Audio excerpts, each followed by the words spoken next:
अंधेरी रात थी। चांदनी हल्की सी रोशनी दे रही थी, लेकिन जंगल में हर तरफ सुनाता था। महर अपने असल रूप नागन में एक गहरी झील के पास पूछती है।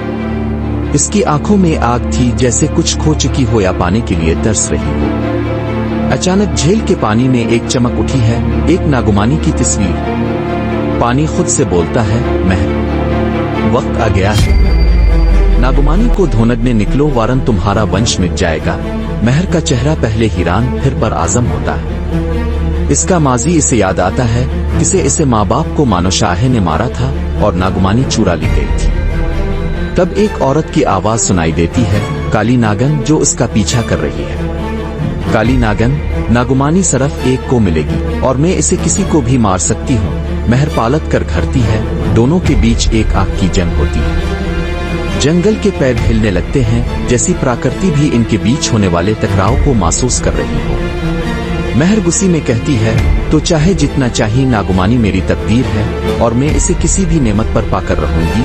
काली नागन सिर्फ मुस्कुराती है और गुआ में गिर जाती है। महर अब सिर्फ एक मिशन पर है, नागुमानी की तलाश, जिसमें मोहब्बत, दोस्ती, दुश्मन और धोखे सब कुछ शामिल होगा। सुबह हो चुकी थी, लखन महर की आंख में नींद का नाम निशान तक नहीं था। कल रात काली नागन का सामना करने के बाद इसे दिल बेचने वाला वो एक घने जंगल के रास्ते से गुजरते हुए एक पुराने मंदिर की तरफ जा रही थी, जहां इसे नागुमानी के पहले सुराग मिलने की उम्मीद थी। मंदिर के आसपास सब कुछ वीराना था, मुरझाए फूल जले हुए और मिट्टी से भरी मूर्तियां, जैसे ये जगह कब से किसी के इंतजार में। महर उगे बकती है, लेकिन इसे कदमों की आहट किसी और भी सुनी थी। एक परछाई इनका पीछा कर रही थी, लेकिन ये दुश्मन नहीं था। अचानक महर के साथ एक जवान लड़का आता है, जिसका नाम है अबीर। इसके हाथ में एक पुराना सा स्क्रोल था और उसकी आंखों में एक अजीब सा दर्द। अबीर, तुम महर हो ना? नागलोक की कलदेवी के वंशज। मुझे पता था तुम यहाँ आओगी। ओ महर हीरा होकर कहती है, तुम मुझे किसी जानते हो? और ये क्या है तुम्हारे हाथ में? अबीर स्क्रोल को खोलता है। हमारे एक प्राचीन नक्शा बना होता है, जो नागुमानी तक ले जाने वाले रास्ते का पहला हिस्सा था। लेकिन नक्शा आधा था, बाकी रह गया। अबीर ने बताया कि इसे पीटा एक प्राचीन ज्ञानी, जो नागलोक और मनोलोक के बीच के राज को समझने की कोशिश करते हैं। उन्होंने मरने से पहले अबीर को ये स्क्रोल दिया और कहा था, जिस दिन एक नागन है मंदिर में आएगी, इसे नक्शा देना। वो महर अब कंफ्यूज भी थी और मुतजस्सिस भी। क्या अबीर पर भरोसा किया जा सकता था? अबीर की आंखों में एक छपी हुई कहानी थी और हो सकता था वो इस सफर में इसका सबसे बड़ा हमसफर और सबसे बड़ा दुश्मन बन जाएगा। महर मंदिर के अंदर चली जाती है, हाथ में स्क्रोल लिए में सवालों का तूफान। एबर एतहाई हार काडम पी यार मार अस्पी यार नाजार हाई। इसकी आदत थी किसी पर जल्दी भरोसा न करना, खासकर जब बात नागुमानी जैसी राज की हो। मंदिर के अंदर एक पुरानी मूर्ति के पास दोनों रुकते हैं। अबीर बोलता है, ये मंदिर सिर्फ एक जगह नहीं, एक दरवाजा है, दो दुनिया के बीच का रास्ता। पर इसे खोलने के लिए तुम अपने रूप का सच मानना होगा। महर थोड़ा पेचे हाथी, इसे अंदर का नागन रूप हिलने लगा। अबीर के लफ्जों में कोई तो सच्चाई थी, पर उसकी आंखों में कुछ और, जैसे वो कुछ छुपा रहे हो। महर, तुम मुझे सब कुछ किसी जानते हो? तुम कौन हो असल में? अबीर एक पाल के लिए चुप रहता है, फिर हल्की सी मुस्कुराहट के साथ कहना है, मैं भी एक राज हूं महर, पर मैं चाहता हूं तुम मुझे समझो जाने। मैं तुम्हारा दुश्मन नहीं, तुम्हारा साथी हूं। महर के मन में एक उलझन सा उठता है। इसकी आंखों के सामने फ्लैशबैक जाता है, जब बचपन में इसके माँ ने कहा था, जिस दिन तुम्हारा रास्ता एक आदमी के साथ मिलेगा, आ तो तुमसे मोहब्बत मिलेगी, आ तभी। वो लाइन अब इसके दिल में गिंजने लगी। क्या अबीर मोहब्बत बनेगा? आ तबाही। अचानक मूर्ति के पेचे से एक तेज चमक होती है और एक पुराना पत्थर खिसकता है। अबीर कहते हैं, ये रहा तुम्हारा पहला इम्तिहान। इस दीवार के पर वो भी जा सकता है जिसका दिल सच्चा हो। अब फैसला महर को लेना था। अबीर पर भरोसा करूं, अपने सफर में अकेली ही चलूं। महर ने गहरी सांस ली। इसका मान दो रास्ते के बीच उलझा हुआ था। अबीर की बातें सच लगती थी, पर उसकी आंखों में एक ऐसी रहस्य छपी थी जो इस्तेमाल बेचैन कर रही थी। लेकिन वक्त काम था और उसे नागुमानी का रास्ता चाहिए था। इसने मूर्ति के पास खुलते रोशन दीवार की तरफ कदम बढ़ाया। जैसे ही वो एक कदम अंदर रखना ही वाली थी, अबीर ने इसे हाथ पकड़ लिया है। अबीर, एक बार अंदर गई तो लूटना मुश्किल होगा। ये दुरूद तुम्हारा मान, तुम्हारा सच और तुम्हारी हिम्मत सब कुछ आ जाएगा। महर, ना बस इतना कहना, मिसर अपना बदला नहीं, अपना सच भी ढूंढने आए। वो दीवार से गुजराती है। अंदर अंधेरा है लेकिन एक अजब सी रोशन भी। ये रोशनी किसी दीवारों से नहीं बल्कि महर के अंदर से निकल रही थी। जैसा इसका असल रूप इसे बोल रहा हो। अचानक एक भयानक आवाज गुनगुनाती है, अगर सच में नागलोक की वंशाज हो तो है जहर भरे तालाब से बिना छुए गुजरो। और तालाब का पानी गाढ़ा नीला था लेकिन इसमें बुलबुले उठ रहे हैं जैसे किसी जहर से भरा हुआ हो। महर समझ गई ये पहला इम्तिहान था दिल और दुम के दरमियान। इसे आंखें बंद की और अपने अंदर की ताकत को जगाया। धीरे धीरे इसका रूप बदलने लगा। इसकी आंखों में चमक अलिफाटे और एक पाल में इसकी पीठ पर नागन के जैसे पैमाने बन गए। नागन रूप में वो हुआ में अलिफाटे और पानी के ऊपर से अलिफादुष्ट हुई गुजरी। बिना पानी को छुए लकन जैसी ही वो पर पहुंच। इसके साथ एक और चारा था, एक नागन लकन कोई और। इसकी आंखों में आग थी और जुबान पर जाहिर। वो बोली, तुम पहला इम्तिहान तो पास कर गई, लिख मैं तुम्हारी सबसे बड़ी रोकूत हूँ। महर, सामेईन चौंकते हैं, कौन है ये दूसरी नागन और क्यों रोकना चाहती है महर को? महर आंखों में हिरानी और बदन में तैयारी लिए हम दूसरी नागन को देखती है। सिमने खड़ी लड़की एकदम खतरनाक लगती थी। आंखों में लाल रोशन, बालों में जहर की चमक और उसकी हंसी में मौत का पैगाम। मैं हूँ नागरानी ओशलीशा, इसने गिराजती आवाज में कहा, नागलोक की असल वारिस। और तुम? सिर्फ एक धोखेबाज। महर की जोड़ी की कहानी जमीन खास जाती है। नागरानी, पर मैं तू चुप। ओशलीशा चिकुत्ती है, तेरी माँ ने मुझे धोखा दिया, इसने नागुमानी चौराई और तुम्हें छोड़ गई जैसी मैं कुछ भी नहीं। फ्लैशबैक जैसी महर के दिन में आग बन के फट पड़ता है। इसकी माँ जिसने इस्तेमाल हमेशा चुप करने को कहा था, जैसे कभी अपने माजी के बारे में कुछ नहीं बताता। क्या इसे किसी से कुछ छुपाया था? ओशलीशा उगे बायती है, इसकी आंखों से नफरत तपाकती है। तो मेरी जगह लेना चाहती है तो सोचती है तो नागुमानी की रखवाली के लिए है तो पहले मुझसे लड़का उमहर अब खामोश नहीं रहती। इसका रूप फिर से बदलने लगा है, लेकिन इस बार उसके अंदाज में गुस्सा था, जज्बा था। मैं किसी जगह की तलाश में नहीं, मैं सिर्फ अपने सच की तलाश में हूँ। अगर रास्ता तुम है तो मैं तुम पर करूंगी। दोनों नागिन के बीच एक भयानक और बसरी तौर पर शदीद लड़ाई शुरू होती है। जहरीले झटके, दम के हमले, वहम पर मबनी ताकतें। हर बार महर को कमजोर करता है लेकिन इसका हौसला गिरता नहीं है। लेकिन अचानक ओशलीशा इसका गाला पकड़ लेती है और कहती है, तो सिर्फ एक आधी सच है मैं, तुम तो आधी इंसान है। ये सुनकर महर का दम गूंज उठा। आधी इंसान? ये कौन सा नया राज था? महर का असल रूप क्या है? क्या वो नागलोक की असल वारिस भी नहीं? ओशलीशा के अल्फाज गंज बन के महर के कानों में बजते हैं। तो सिर्फ एक आधी सच है मैं, तो आधी इंसान है। महर का जिस्म कांप उठता है। इसकी आंखें ओशलीशा के चेहरे पर टिंक होती हैं, पर उसका दिमाग हमें माजी में फिर से जा चुका होता है। माँ की बातों, उनकी छपी चिंता और हर वो पाल जब उनसे महर से कहना था, अपने अंदर के सच को कभी मत जगाना। ये झूठ है। महर चिकुत्ती है लेकिन इसकी आवाज में शक है। तो जानती भी है अपने बारे में कतना? ओशलीशा कहती है, तेरे खून में इंसान का खून भी है। तेरी माँ एक इंसान थी और तेरी अदाश नागलोक के नियम के खिलाफ हुई थी। ये सुनकर महर की सुनाई रुक जाती है। इसका दिल भर आता है। तो क्या इसलिए इसे कभी नागलोक में अपना नहीं मानना? क्या इसलिए इसे माँ हमेशा चुप रहती थी? अचानक महर के साथ हमारी माँ का एक पुराना सिंडोक आता है, एक वहम जो ओशलीशा ने इसे जिहान से उठाया था। महर धीरे से हमारे सेंडो को खोलती है। अंदर एक पुरानी माला, एक छोटा सा आईना और एक चिट्ठी। हमें चिट्ठी में लिखा होता है, मेरी प्यारी बेटी महर, जब तो है चिट्ठी को पढ़ेगी शादी में तेरे साथ ना हो। तुम सिर्फ नागन नहीं, तुम एक इंसान दिल वाली ताकत है। तुझे दोनों दुनिया का संतोल बनना नहीं है।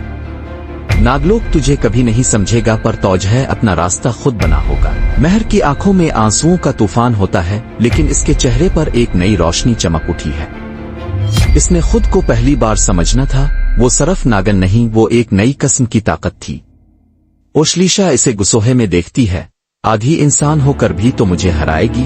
महर उसकी आंखों में आंख डाल के कहते हैं, नहीं, मैं तौजह इंसान और नागिन दोनों बनकर हारोनगी। जंगल का महल ठंडा था। लखन महर के अंदर एक आग सी जल रही थी। माँ की चिट्ठी ने इसका दिल हिला दिया था, लेकिन अब इसमें एक नया जज्बा जाग गया था, अपनी सच्चाई को गले लगाने का और दुनिया को दुखने का। ना वो सरफ नागन है, ना सरफ इंसान, बिल्कि है कुछ। इसके आसपास हुआ तेज होना लगता है, पत्तों का रंग बदलने लगता है और मिट्टी में से एक प्रकाश का चक्कर उठता है। ओशलीशा दरवाजे से सब कुछ गुस्से से देख रही थी। ये क्या कर रही है तुम? वह चीखती है। महर आंखें बैंड करके बोलती है, अपने रूप को जगा रहा हूँ, असल रूप को। तब अचानक महर का जिस्म चमकने लगता है। इसकी आंखों में दोनों रोशनियां, एक इंसान नरमी और एक नागन का जहर। इसकी पूंछ निकलती है, लकन है बार वो सरफ सांप जैसी नहीं थी। वो आग और रोशनी में लिपटा हुआ एक खुदाई रूप बन चुकी थी। एक औरत जो प्यार भी समझती है और बदला भी। एक रूप जिसमें नफरत भी है और रहमत भी। ओशलीशा थूडा पेचे हिट जाती है। ये तो कभी किसी नागन में नहीं देखा। महर उगे बरेत है। मैं पहली हूँ और आखिरी भी हो सकती हूँ अगर जरूरत पड़ी। नागलोक के आसमान में बिजली चमकती है, जैसे त्रिकाल देवता भी है नई नागन के रूप का आशीर्वाद दे रहे हो। महर के हाथ में एक न्यादा है, अग्नि ओश, एक ऐसी ताकत जो सरफ इसे में है। इसके हाथ से एक जहरीला लाल जलाल निकलता है जो जमीन पर ओशलीशा के आसपास चक्कर बना देता है। ओशलीशा हीरा भी है और दारा हुआ भी।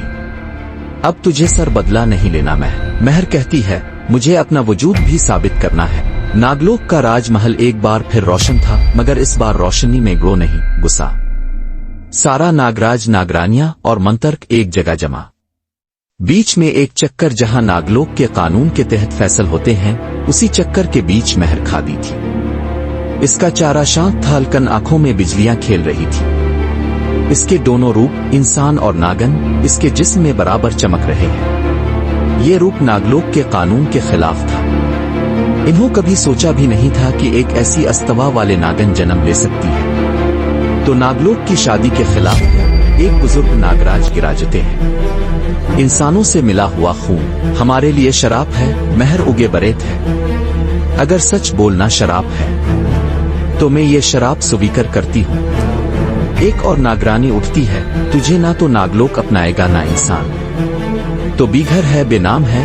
महर के लैब थिरकते हैं, लेकिन आवाज में मजबूरी नहीं, एतमाद था। तो मैं अपना घर खुद बनूंगी, जहां ना जाती होगी ना रूप। सरफ सच होगा और इंसाफ। नागलोक के सारे लाग सुनकित में आते हैं। इनके लिए पहली बार किसी नागन ने इतना बड़ा बोल्ड कदम लिया था।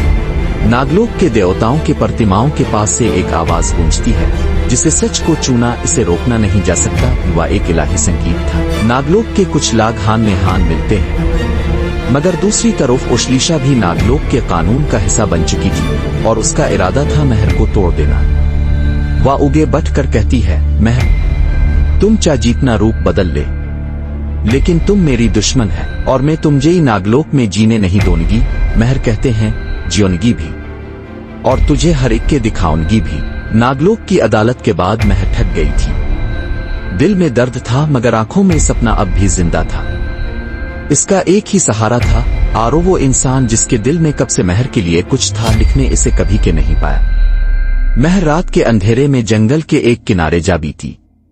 चांदनी इसके छुरे पर पड़ रही थी और हुआ में इसके बाल लहरा रहे हैं। तब पहले से आवाज आए, मैं जनता हूँ तो अलग है, पर दिल का दर्द सबका एक होता है। वह आरो था। महर का दिल एक पाल के लिए रुक गया। इसने पहली बार किसी इंसान के साथ इतना कमजोर महसूस किया। आरो उगे आया, इसे हाथ पक्का और बोला, मैं तुझे तेरे रूप के लिए नहीं, तेरे दर्द के लिए समझता हूँ। महर की आंखों में आंसुओं की चमक थी, मगर वो जानती थी प्यार हमारे लिए मुश्किल है। नागलोक के कानून, ओशलीशा का बदला और उसका अपना विष, सब कुछ इसे और आरो के बीच में था। पर तब कुछ अजब होता है। जमीन हिचक जाती है। जंगल में से एक लाल रोशन निकलती है। ओशलीशा एक बड़े सांप के रूप में दरवाजे से सब कुछ देख रही थी। इसे एक मंत्र पादी जैसी एक ईमो माया जाल चालू हो गया। महर के अर्ध गिर्द एक माया का जाल बनता जा रहा था, जिसमें सिर्फ एक चीज थी, आरो का प्यार। पर क्या ये प्यार सच्चा था? ओशलीशा का जादू। आरो के चेहरे का रंग बदलने लगता है। इसकी आंखों में एक अजनबी सा रंग आता है। महर कुछ समझ नहीं पाती। वह पहली बार किसी पर भरोसा कर रही थी, लेकिन क्या ये भरोसा इसे सबसे बड़ी गलती बनेगा? मंजर का इख्तिताम होता है आरो की एक लाइन से, मैं तुमसे मोहब्बत करता हूँ मगर मुझे तुम्हें मारना होगा। रात और गहरी हो चुकी थी, जंगल में सब कुछ सुनाता था, सिर्फ दो सुनाई दे रही थी, महर और आरो की। महर का दिल तोता था, लेकिन आंखों में अब भी एक उम्मीद थी। इसे प्यार किया था और प्यार में भरोसा भी किया था, मगर अब सिमने खुदा था आरो, इसकी आंखों में अजनबी पिन था और हाथवन में एक नागुमानी से बनी तलवार। मुझे तुम्हें मारना होगा, आरो ने फिर से कहा, मगर उसकी आवाज में दर्द था। महर ने कहा, क्या ये सब एक नाटक था? तुम सिर्फ ओशलीशा का हिस्सा। आरो ने आंखों में झुका ली। मैं ओशलीशा के जादू में था, मैं खुद को रोक नहीं पा रहा हूँ, ये मेरी मर्जी नहीं है, ये एक शराब है। आरो का चेहरा दर्द से भर गया, इसने तलवार को जमीन पर फिनिका दिया और घुटनों पर गिर गया। मैं तुमसे मोहब्बत करता हूँ और खुद से लड़ रहा हूँ। ये महर कुछ कहने वाली थी, लेकिन तब भी ओशलीशा की हंसी गूंजती है, हुआ में कान फोड़ने वाली बात के साथ। जंगल के चरवन तरफ लाल रंग की हुआ फैल जाती है। ओशलीशा एक पीपल के पड़े के ऊपर खड़ी थी, एक हाथ में नागुमानी और दूसरे हाथ से एक मंत्र पढ़ रही थी। प्यार करने वाले मुर्गे होते हैं, मैं तुझे लगता है एक इंसान तुझे बचाएगा, अब देख तेरा प्यार तेरी मौत का सबब बनेगा। आरो अचानक फिर से बदल जाता है, इसकी आंखों में ओशलीशा का कंट्रोल लूट आता है। ऐसी इकेहाई मुआफ करना महर, और वो हम पर वार करता है। सीन मुंजमद होता है, तलवार हुआ में महरांखें बंद करके हुआ और पेचे से एक रोशन का तूफान। क्या ये किसी देवता का आशीर्वाद है या एक और जाल? आरो की तलवार हुआ में थी, महरांखें बंद करके बस एक दुआ कर रही थी, अगर मेरा प्यार सच्चा है तो मुझे ये धोखे से बचा लेना है। और फिर एक झनकार होती है, तलवार हुआ में रुक जाती है। एक रोशन का गोला आरो के हाथवन को जला देता है, वह पीछा गिरता है। बात है, महरांखें खुलती है और उसका नागन रूप फिर से जागता है। इस बार उसकी आंखों में आंसू नहीं, आग थी। इसका बदन तेज चमक रहा था, चारा नागन का दिल एक धड़कने वाली औरत का। इसने जमीन पर हाथ मारा और सारा जंगल कांप गया। मैं किसी से प्यार करती हूँ, इसका यह मतलब नहीं कि मुझे कोई तोड़ देगा। ओशलीशा दरवाजे से सब कुछ देख रही थी और गाल मार बोली, तो देखो अपना असल रूप में। दुनिया को जला दो जहां तो खुद जली है। महर के चेहरे पर एक सिकवन सा आता है, लेकिन साथ ही इसे रूप में एक तूफान आ जाता है। इसका पूरा बदन एक सुनहरी नागन में तब्दील हो जाता है, जैसी आंखों से बिजली निकल रही होती है। जंगल के सारे पुरानी रुक जाते हैं, हुआ रुक जाती है। सिर्फ एक चीज चलती है, बदला। वह आरो के पास जाती है, मगर इसे मारने के लिए नहीं, इसे देखे पर हाथ रखती है और कहती है, मैं तुझे हमसे आजादी करूंगी, ना खुद को खत्म कर दूंगी, लेकिन तेरे हाथ से नहीं मारूंगी। आरो का चेहरा धुंधला सा होता है, इसके अंदर का सच और झूठ लड़ रहे होते हैं। इसकी आंखों से आंसू टपक जाता है। मैं तुझे खुद से जीदे चाहता हूँ महर, लेकिन मैं ओशलीशा से कभी आजाद नहीं हो सकता। फिर मैं तुझे ओशलीशा से चुन लूंगी, चाहे मुझे अपनी जान क्यों ना देना पड़े। अंधेरा घना था, लेकिन हम रात का अंधेरा सिर्फ रात का नहीं था। उस्मान इंतजार, दर्द और राज मिलेगा। महर अपनी नागन रूप में आरो के सामने खड़ी थी, मगर आंखें ओशलीशा को ढूंढ रही। तब हुआ में एक काली बिजली चमकती है। ओशलीशा एक काले जादू की रानी हुआ में लहराती है, जैसे मौत की देवी हो। इसकी आंखों में एक अजीब सी खुशी थी, जैसे इसका सबसे बड़ा खेल अब शुरू हो रहा है। तो आई है मुझसे लड़ने। ओशलीशा चिकुत्ती है, प्यार के नाम पर मेरी हलचल टूटने। महर की आवाज ते कम मगर मुश्किल थी, तेरा जादू खत्म करना, तेरे झूठ का सच सबको देखना।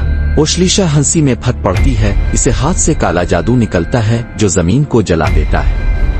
महर ने अपना गोल्डन शील्ड एक्टिवेट किया और दोनों के बीच पहली टक्कर होती है। बिजलियों का तूफान, नागन के दांत, ओशलीशा के जादू के तीर, सब एक साथ जंगल में गूंज उठते हैं।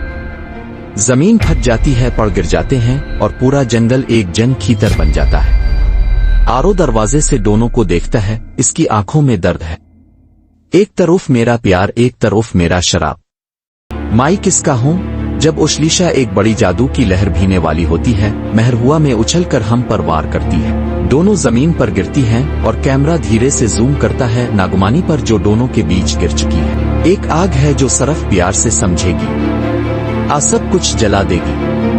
अगला एपिसोड जब खिलेगा एक पुराना राज, जो सरफ एक की मौत से ही खत्म होगा।